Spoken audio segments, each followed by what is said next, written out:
a third of retail frontline teams do feel completely undervalued at the moment. If you lead in a certain way, people naturally try to follow or emulate what you are doing. And by spending time on the floor, not as a visit, but by working with them, then I made sure that people were doing that. You can have a performance report, but if you don't discuss the performance report live with the team, you don't understand the numbers. What it would take to shift is that we shift our notion of KPI and look beyond the traditional set of KPIs that we're used to. Survey engagement, to see where the company is. But is it serving the people or is it serving the system? There is a complete disconnect happening in between retail environment and head office or office environment. Welcome to the Luxury Edit. My name is Clement Barthelemy. I'm the EVP of Measurement at CXG. CXG is a global consultancy specialized in customer experience across luxury and premium segment. This is our first episode of Decoding CX. And in Decoding CX, what we'll do is we'll aim at deciphering some of the behind-the-scene customer experience strategies and how they result into success stories for brand and exceptional experiences for clients. I've been lucky enough to advise some of the top luxury brands in the last 15 years. And I've always been passionate about how those client experience programs truly transform deeply the organizations and help reinforce their client culture. This is a passion I share with the guests. I'm beyond happy to host today Gaelle Devins. Gaelle, you are a corporate leader with about 20-year track record in the luxury retail industry. You're also an executive coach. You're a thought leader. I think your day-to-day happens in Grenchen in Switzerland, where you serve as the chief customer officer of Breitling, the famous luxury watch brand. You've also published your first book this year, which, if I'm not mistaken, was awarded one of the top HR books in leadership for the year. So congratulations, Gaelle, and welcome to the podcast. Thank you very much for coming all the way from Switzerland. So as I was saying, your experience in customer experience, in luxury retail, your passion for leadership is exactly at the intersection of the three topics I want to explore with you today. One of the first one, and maybe to open quite broadly the conversation, could you paint a picture for us of what modern leadership looks like today in luxury retail? Okay, I think that's a great question to start with, and I will try to paint the situation. I don't know if there is one type of leadership, as leadership is tied up not only to a company, but as well maybe to the person that is in charge.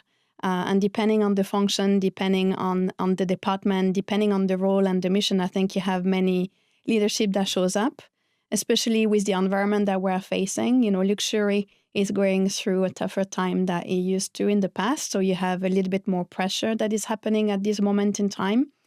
And leadership shows up and manifests in different way when people are put under pressure. So you may be one type of leader when things go well.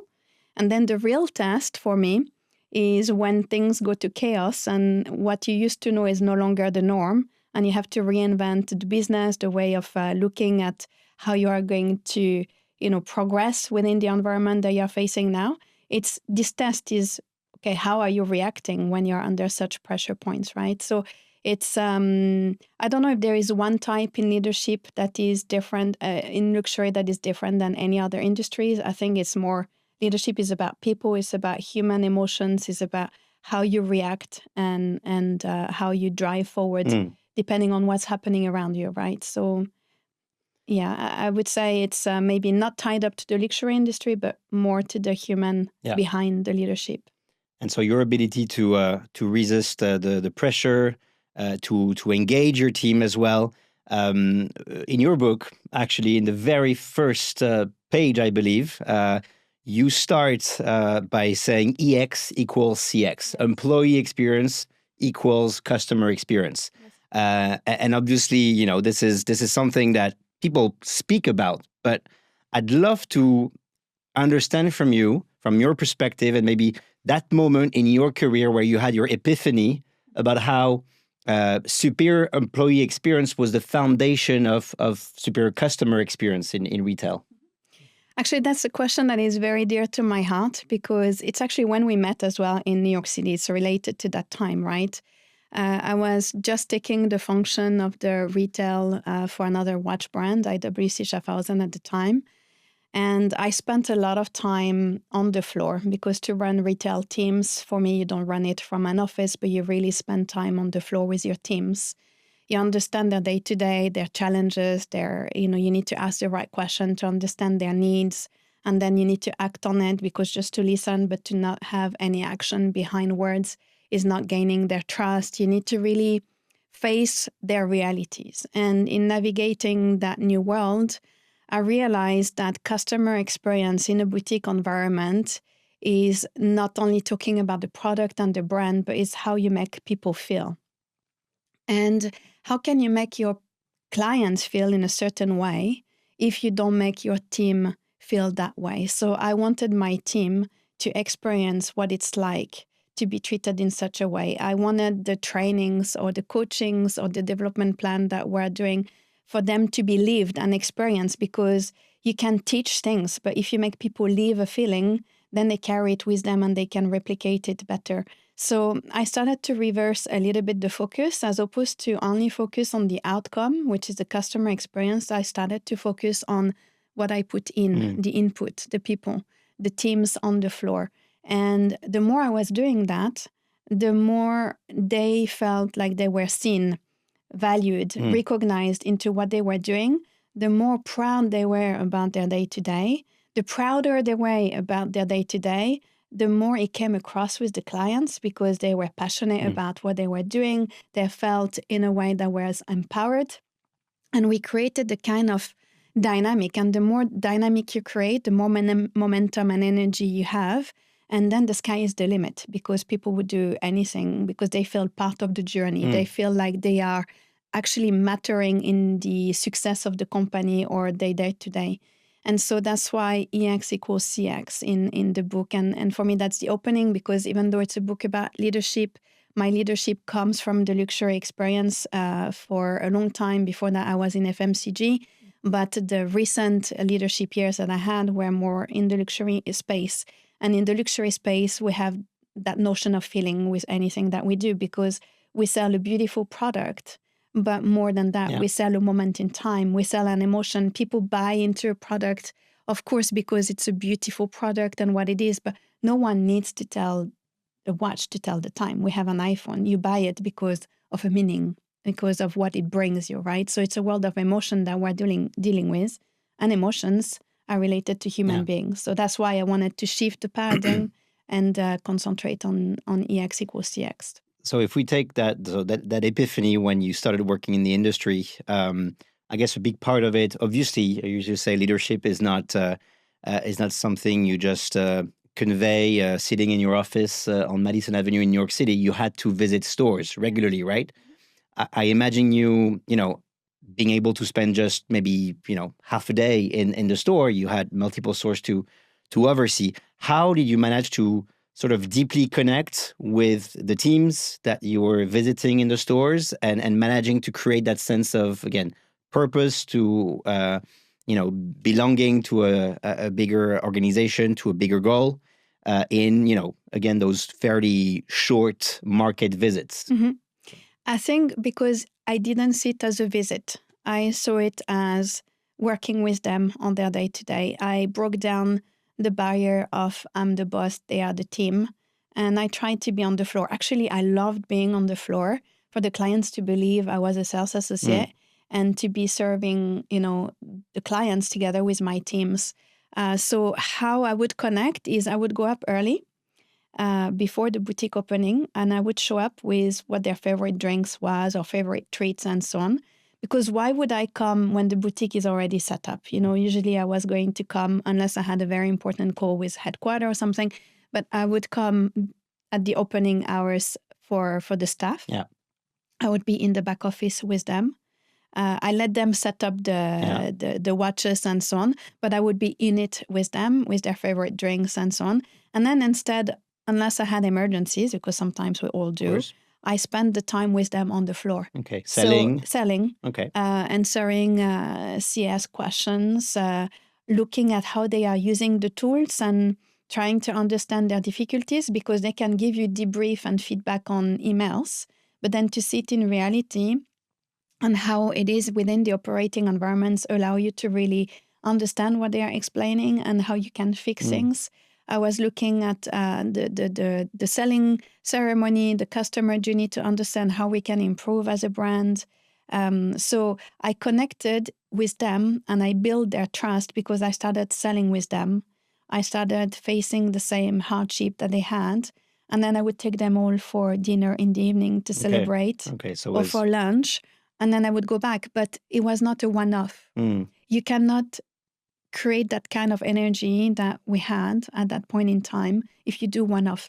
Then you have to create momentum and you have to keep the relationship going. And so it's getting to know them, who they are behind the boutique manager, the assistant boutique manager, behind the sales associate they are. What's their life?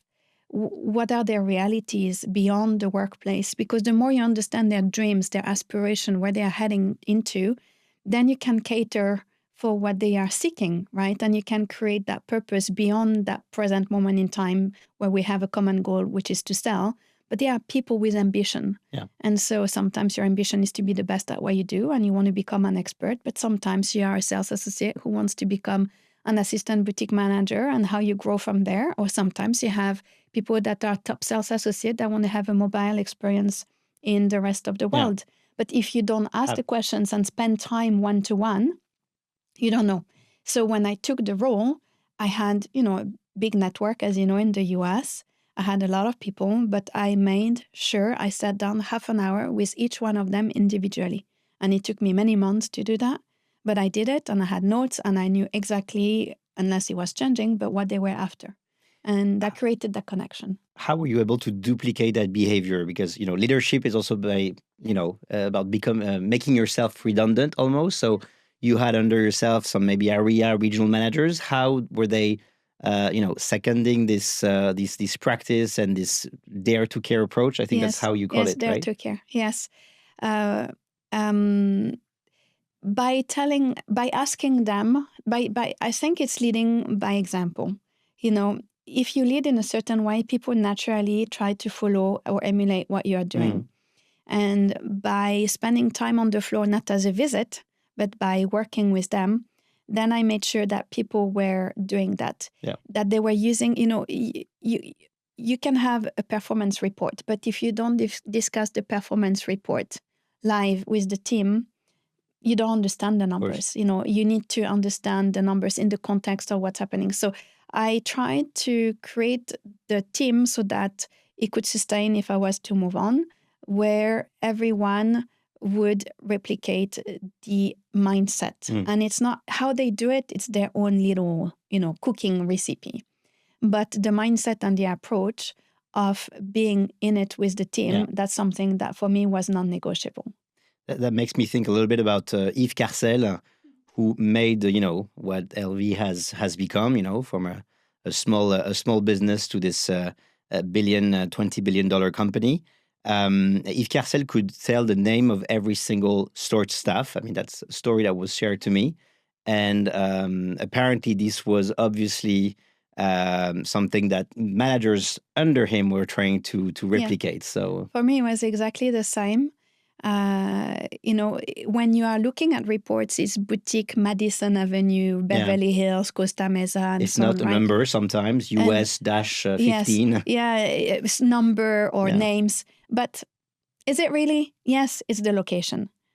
But then the people behind, the name of the boutique manager, I wanted people to remember that because in that way they felt recognized, right? So to give them as well a platform to be recognized, we created quarterly gatherings where we flew them from their location. Bear in mind, those people, all they know is the location of the four wall of their boutiques. That's it. But if you take them out of the environment and you create that sense of community and network, then you really spark the intelligence of your network, because what may happen in one boutique may not happen in another one, they may take a learning from Yeah. it, right? So we took them out of the environment, because if you leave them in the environment, they are focused on their day-to-day and their business.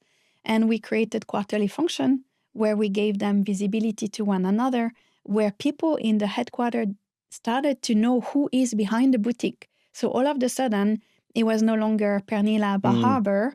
It was, Bal Harbor. It was Pernilla at Bar Harbor, And for us, that created the shift. Interesting. So what you're saying goes a little bit against the figure that I had in mind before asking you the question, which is a research we published last year at CXG showing that a third of retail frontline teams do feel completely undervalued at the moment.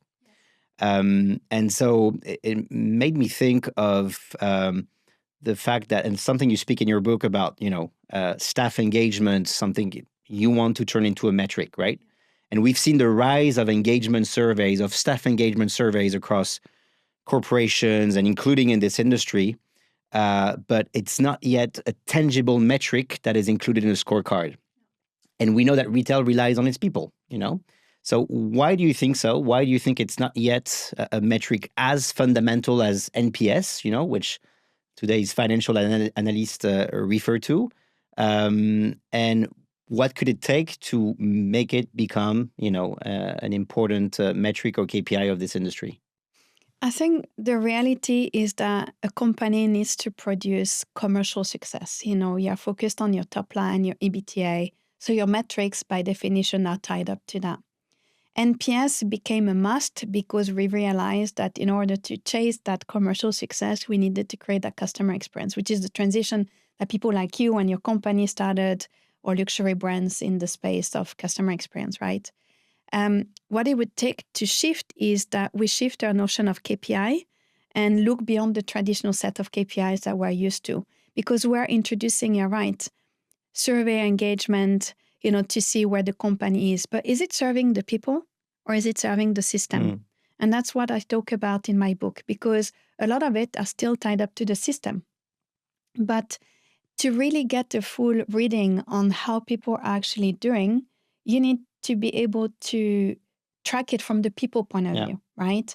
So when we talk about survey retention, it's a metric again. Churn rate, it's a metric again. It's the impact of the business on the people.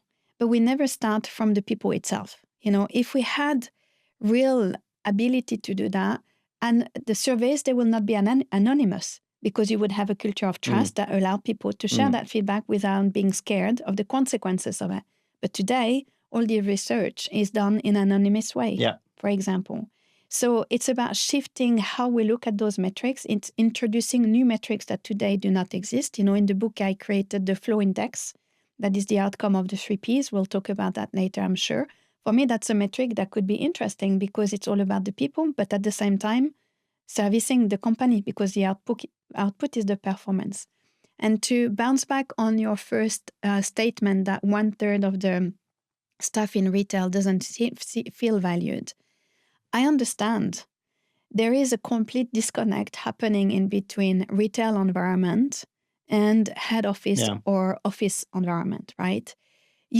And that's normal. You have 2 different realities. The jobs are different, but the reality is now the focus should be on how you bridge that gap so that retail people do not feel that way. Because if they feel that way, all they feel is they need to produce the numbers, but they don't feel connected to the bigger purpose. They feel when things go well, it's never good enough because we ask them to do more. When things don't go well, it's their responsibility because it's in their boutique environment. It's almost like they can't win, right?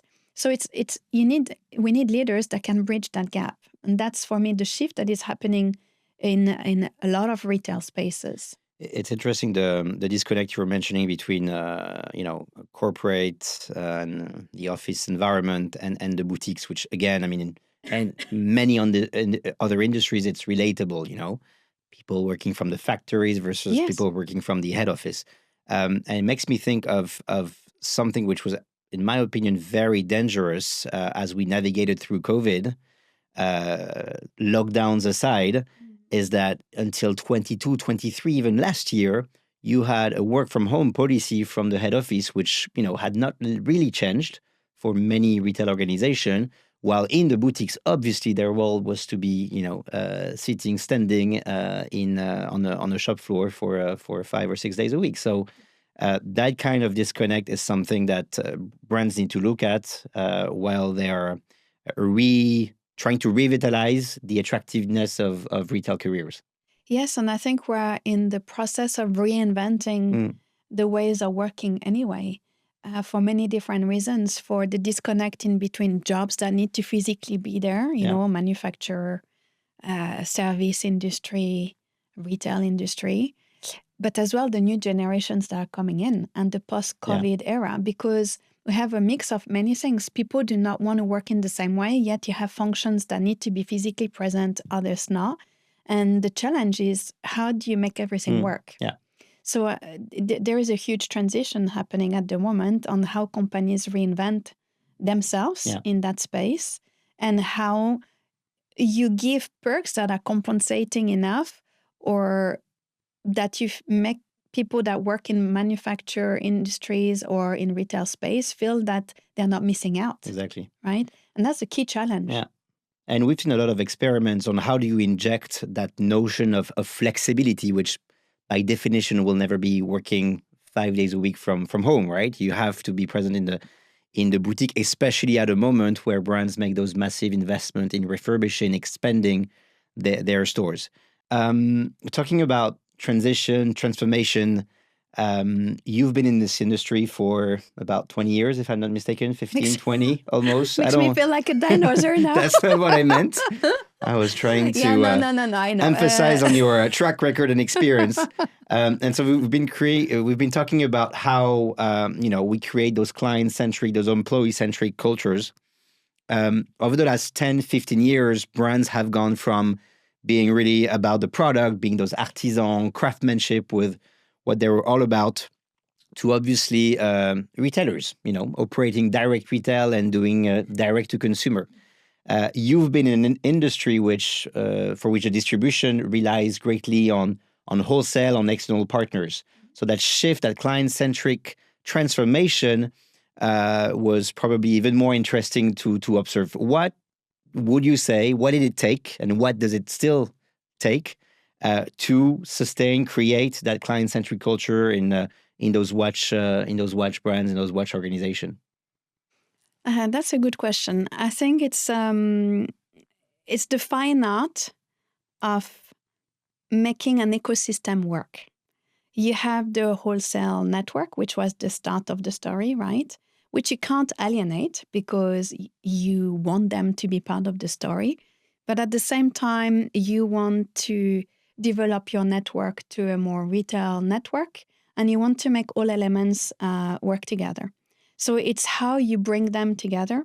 It's how you transition the storytelling, for example, that was less of a focus, because at the beginning it was more focused on the product in a space that was with multi-brands and so on, where you didn't have your own brand ambassadors.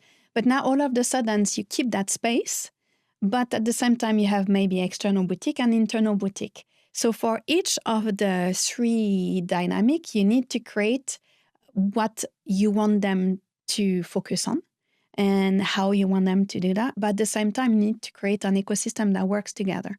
So it's a transition, but it's about giving a purpose or a mission to each one of your channel, I would say.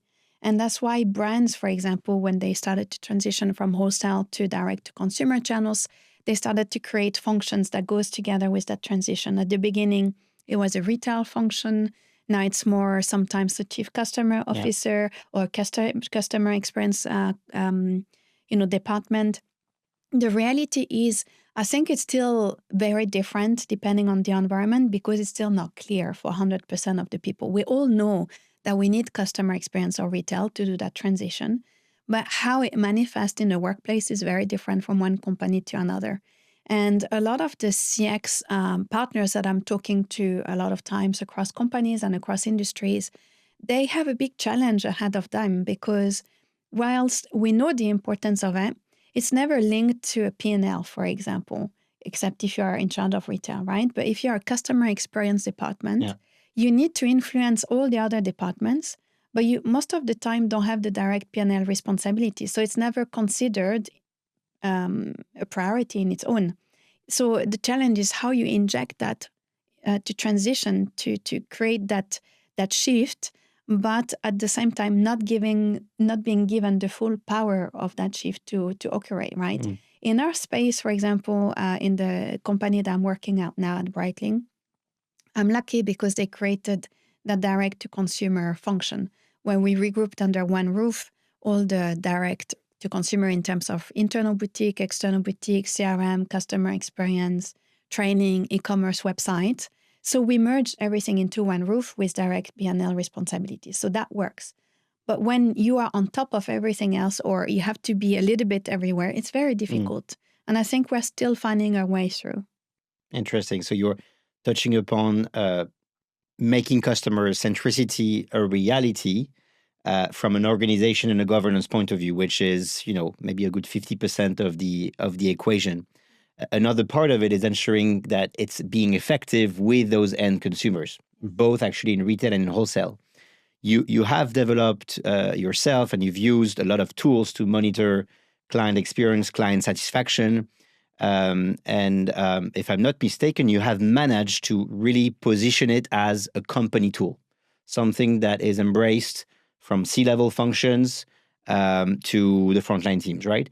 Could you maybe tell us how you made that happen and some advice for maybe other brands or other retail leaders who do not manage to really position it as something transformative for the entire organization and who are maybe facing some resistance on the way? Mm-hmm.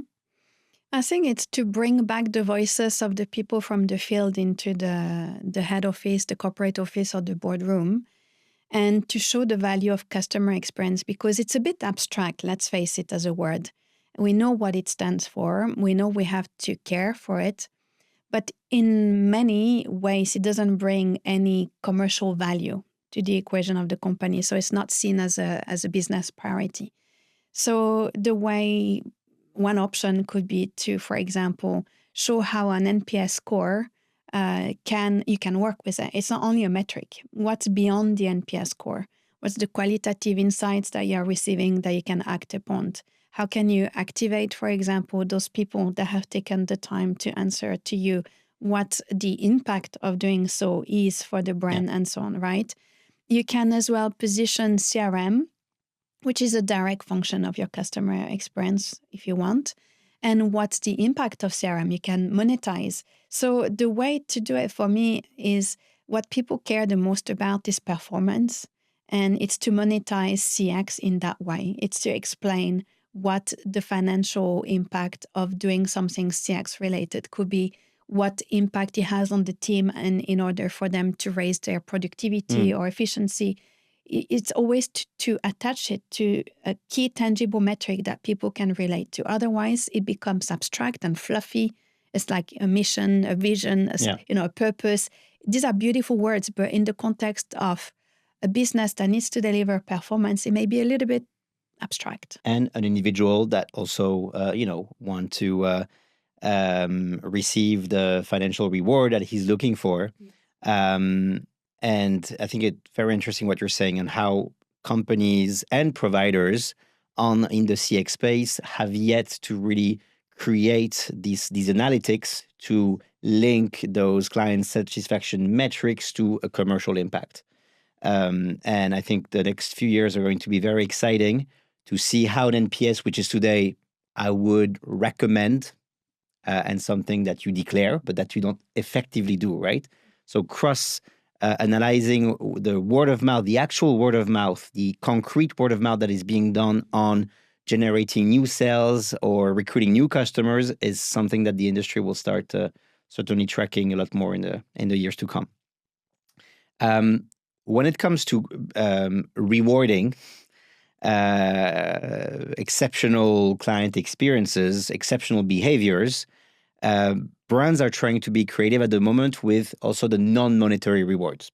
So retail is, and client advisors who work in retail are, of course, eligible to a financial commission on the sales they're making, but we talk a lot about non-monetary rewards. and how they have also a long-lasting impact on the individuals they reward.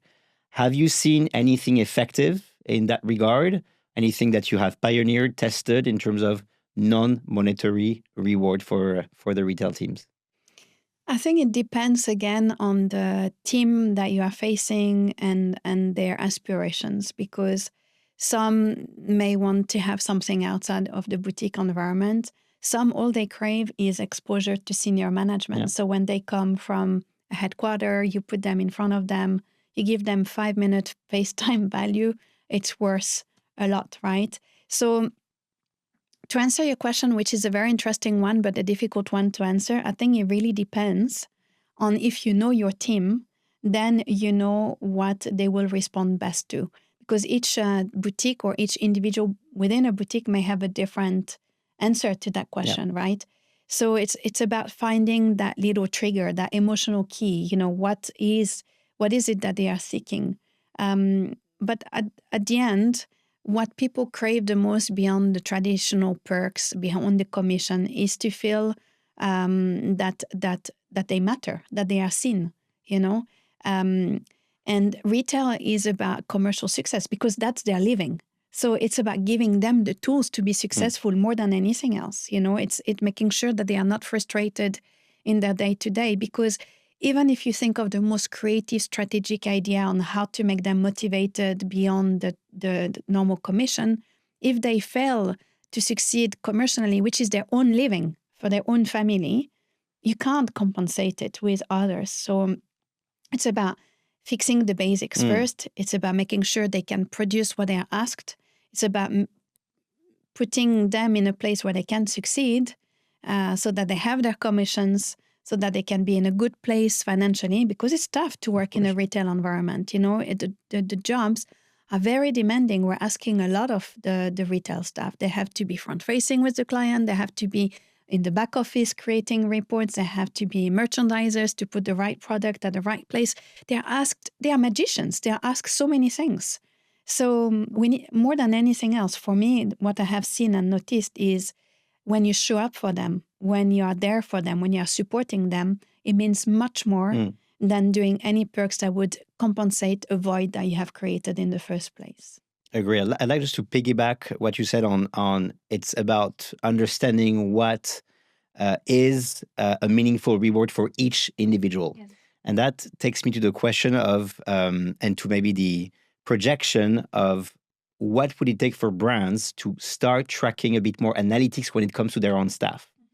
They have billions of data points when it comes to customers, but when it comes to their own staff, their background in retail, what kind of reward would work for them? You were talking about exposure with senior management versus making it through the month and an additional financial perk.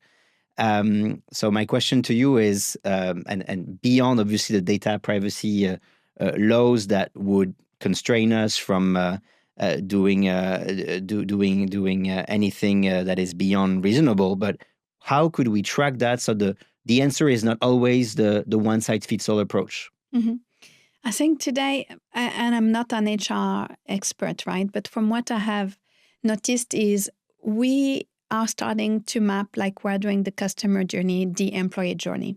Yeah. The employee journey from before they are even hiring to when they are onboarded, and all the way to growth and retention and exit. But all of it is still individualized, is not put together yet as a seamless customer journey. So we have many touch points, many readings, but we don't have the full view yet. Or maybe companies do, but not in every company, right? The question is how do you then gather this information, and how can you work efficiently on it? Because when you talk retail population, you're talking a huge amount of people at the same time. And so here, that's where you need to create the right structure in the company and empowering that structure to make sure that you can extract the right information. And at the same time, put in place maybe new type of assessment where people can share more information and where we're more concerned about their holistic view on how they are doing. Because today we're asking questions, during performance review time, for example, but we are not taking the time or outside of this review time to really sit down and see how people are doing. So imagine a place now where you could focus on your people, your purpose, your performance, which is your output, and you put everything in one place and you have one view. For example, you could have a different reading of the situation because you could understand through that interaction what are their needs, what are their challenges, what do they want, because then you're armed and equipped with answers. So the challenge is not, we know what we need to do, I think, as a company. It's how you go about asking them that information in a retail space, which is different than an office space. Because it sits in a different environment. And that's the challenge today. It's almost like you have two companies in one, at all times. And how you bring that front line to the back end, to the back office, and really gather the data required. So I think what we do on clients, where we have a customer database, we know who they are, so that we can personalize the interaction with them. We need to start doing on our teams. And that's, you can do at an individual level as a leader, but there are no systematic system yet in place in any companies. So that's why EX equals CX at the beginning of the book. It's not only about how you make people feel, it's how you treat them. And to treat them is in the same way than your clients. And it starts with knowing who they are, having that data point so that you can act on it. Yeah, because creating a culture is one thing. Having a systematic approach to sustain 100%. That culture is another one. Yes. And that's why it often falls short, because you have amazing, brilliant ideas, and then you may not give yourself the means of success because it just remains an idea. And the strongest leader, or the most inspiring leaders, are the ones that have not only that creativity, innovation of ideas, but they know how to translate them in a pragmatic way in the day-to-day of the business. And that creates all the difference. Very interesting. We spoke about staff development, I think, at length. And here comes, of course, the topic of training. You've had roles overseeing this training function. I think in your book, you mentioned that you had to rename the training department to training performance department. One of the big questions often that comes into play within the retail excellence space is, how do you quantify the impact of training? What's the ROI of our training investment and our training efforts? Can you maybe explain us how you made that transition from training to training performance to probably more signal the evidence that training has and the impact it has on the top line? And maybe, the approach and the changes you made to drive a stronger return on performance. Yeah, that was an interesting time. When you have a training department, it's often seen as a nice to have. It's not like a must have. And it's often seen as, if you are crunched for time, it's something that you can cancel last minute because it's not a business priority, right? So I thought to myself, how can I make people understand that it is time well spent and it will have a return on investment? So I rebranded the department. I don't know if they left it like that. I hope they did, because it worked at the time. And then we started to attach metrics to training and to really explain what training is all about. And we had to do a distinction in between training and coaching, okay? Because in the luxury space, training is often, you are pushing out information about your product, your partnership, your brand. So you are pushing it down. That's training. But what we wanted is to make sure that this information that we were pushing down is not only done by people, because we can have tools now to be efficient, right? But that the time of the people was spent to make sure that this pushing of information was used in the right place in the retail space and was having an impact on the performance. So we monitored pre and post visit, for example, when we were doing coaching on site. So we were doing training, grunt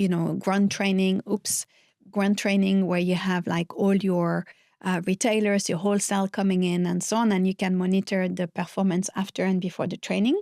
So we in had terms of sales, in terms of sales, in staff terms of, for example, retention, if the training is about your highest price point, you can monitor the upselling, the upselling, the average price, if it has increased, the share of your perpetual calendar, for example, if it has increased in the wholesale space and so on. You can do the same in your retail space. So you can monitor traditional metric. And for the boutique environment, we wanted to see on our own KPIs through the selling ceremony. For example, do you present to both the man and the woman? Do you try to do cross-selling? Do you try to follow up on your CRM? For example, one thing is to capture data. So you can teach them how to do that or coach them on how you do that. But another thing is to actually leverage that data, because if you don't follow up, what's the point of using data? Plus, it's disrespectful for the client because you ask them for their information and then you don't do anything about it. So depending on the topic of the coaching, we identified a set of metrics that we were tracking before and after to show the impact. And it worked because people could see the uplift on the business. And it was not just a one-off. We did something like that for every single boutique. We had a track record of time where we could show the impact on sales.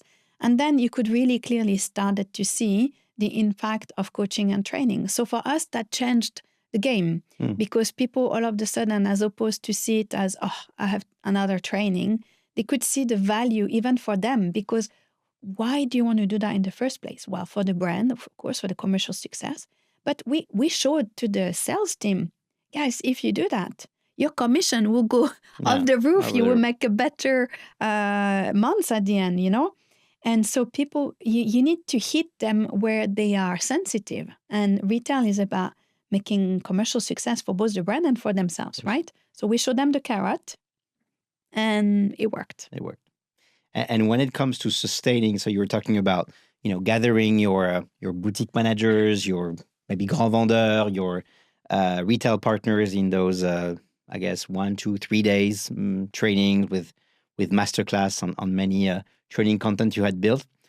Sustaining those efforts and ensuring that the retention of information, the application of those behaviors would effectively happen. Yeah.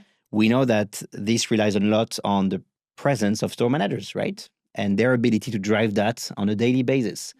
We at CXG have shown in a recent research that about a third of retail staff feeling that their store managers was not even enough present on the shop floor. For a number of reasons. And brands have tried to cater to that by maybe removing some reporting tasks and ensuring that they spend a bit more time on the floor. But this number shows that it's not really getting any better. What do you think could really help us unlock the impact of store managers, team leaders, floor managers, when you talk about bigger boutiques, on the people and on the business? Yeah, I think it's part of the shift that is happening, because when you're transitioning to a new retail space, you are transitioning your system, your processes, your reporting, and so on. And so you have an adjustment phase, right? And until that phase is done, then a lot of the work is maybe more manual than it should be, and therefore more time consuming. So I think it's about making sure that the processes and the systems are working so that we can alleviate it from their task and they can spend more time. Meanwhile, because that will take some time, not everything is done in one day, you can work as a tandem in between your assistant boutique manager and your boutique manager to ensure that the responsibilities of the back office is shared, and assessing as well where the time that they spend in the back office comes from, because some boutiques may come from high traffic of customer service and therefore they have more time in the back office, and if that's the case, you can put a customer service operation person on the floor, for example. So it's really understanding each boutique dynamic, depending on if it's a flagship, a touristic destination, a high traffic destination. Department store will have a different dynamic. And it's understanding for each store, again, coming back to the people before, understanding individually what they want, what drives them. It's about understanding the dynamic of each boutique in a network. You don't have a one-size-fits-all formula. You need to understand their profile. And once you understand that profile and why that boutique manager doesn't have the capacity to be on the floor, because trust me, if they have to choose in between back office and floor, retail people love the floor. That's why they are in retail in the first place. But if you understand what prevents them from doing that, then you can put in place the right tools. One of our work with one given client revealed that store leaders were part of 32 WhatsApp groups. Yes. 32 WhatsApp groups, when obviously we live in a world where, real-time answer is of the essence. And so one of the things was to analyze what those WhatsApp groups were about, ask the function heads if they really needed to have a WhatsApp group with the 25 store leaders of the region, and whether this could be maybe done through a different medium, forum, or platform. So these are tangible examples I think you're referring to in terms of what prevents them from being on the floor. And maybe then ensuring that there are some non-negotiable moments where you have to be on the shop floor, right? A store director from Place Vendôme boutique was telling me the other day that she declared that from now on there would be the happy hours. The happy hours would be, I think, from 3 to 4 to boutique closure, a non-negotiable that any team manager has to be on the shop floor, regardless of the traffic, just to give that vibe to the boutique, give that vibe to the store team that at this time and at these moments where traffic tends to be higher, we're all in there, we're all in the trenches trying to serve our clients the best possible way. I think it's a good point is how you organize your day and how you organize your team to set them up for success, right? To the same extent that you want them to spend time on the floor. I had a boutique team asking me, yeah, but we want to do CRM, but we don't have the time to do CRM because they're always on the floor serving their client, or we are preventing them, for example, to use their phone on the floor because you don't want them to feel like they are doing something personal related. But it makes me think of that because the answer to that question was, well, you allocate time in the back office and you do rotation. So it's really about choosing what's important for that boutique for the success and how you structure your day and how you structure your team to lead them to that success. Talking about success, Gaelle, the success of this industry lies in its ability to obviously attract talents. And we know that in the recent years, retail has maybe lost its luster and its attractiveness, especially to younger generations. One of our research showed last year that up to 60% of Gen Z client advisors were willing to leave retail in the next 2 years. So that's a pretty striking figure. My question to you, Gaelle, is, and you have those Gen Zs in your boutiques, what are to you the key success factors in attracting this younger generation to those retail roles, and what does it take to retain and develop them in the long run? I think it's to understand what they are seeking and knowing that it's a transition for them and make the most of it for both the brand and for themselves, and to equip them in the best way possible for the time that they spend with you as a brand. There are people that you can retain and you want to retain, and there are people that are transitional, like that are starting because it fits their life at that time. But then, naturally they will evolve to something else. That doesn't mean that they are not going to be good at what they are doing for that time they spend with you. So it's about focusing on the moment. It's about focusing on getting them up to speed and equip them the best way possible so that they can be productive as soon as possible. And to attract them, I think it's about you can no longer afford to have a dichotomy in between your values on paper and your values in reality, because those new generations they pick up on it. They pick up on it and they don't stay if it doesn't feel real. So it's about being authentic as a brand. It's about portraying yourself in the light that you truly are. And to care, to have values that they resonate with, that they care for. If you don't have that, they won't come to you anyway. Once they are in, and by the way, we can afford to do that because we can be choosy at the time, right? If you were in a time where you have to really put bread on the table, you could not have such a mindset, right? But that's the situation we're facing today. So once they choose you, it's about retaining them for the time that is right. It's not about forcing the longevity of something you know will not happen anyway. So how you can find that winning advantage for both and how you can develop it the quicker way, it's beneficial for everyone, right? And then retention is maybe not the people that you want to retain, except if they made it clear to you that they want to stay. So why would you put your effort into retaining them when they may want to move on to something else? Put your effort to the people that actually want to stay and grow, but often are not seen, because a boutique manager, where do you go from there? We're asking them to be a boutique manager, but then when we are have open corporate roles, we're telling them they don't have experience in corporate. You know what I mean? So maybe it's about how you retain those people. How do you create new career paths? How do you equip from the retail transition to the corporate, or to the corporate to the retail floor? And by the way, that's another huge topic. We talk about customer experience all the time from a head office. How many brands are sending their executives to work in a boutique? How many brands are putting people in retail function from a headquarter or corporate office in the boutique to work for an onboarding for 1 or 2 weeks? Not a lot of brands. There's one, sorry, Gaelle, there's one department store, a Persian department store. I'm not sure if I can reveal their name, although it's a very positive example. I think we both know the same name, but for the sake of not naming it, we won't say it. Their executive committee members are working every Saturdays from the shop floor. Yes.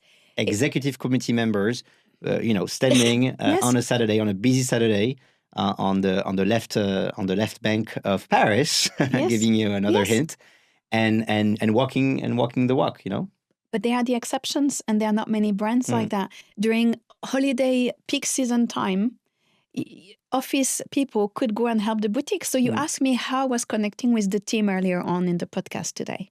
That's one thing that we did as a team to have that legacy. We asked the retail team in the head office to go and support the team at key moments in time on the floor, to work with them, to sell with them, and so on.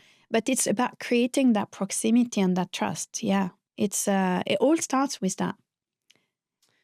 Beautiful. Thank you, Gaelle, for this very, very interactive and interesting exchange. We hope you enjoyed the first episode of Decoding CX, and we look forward to seeing you very soon on the Luxury Edit.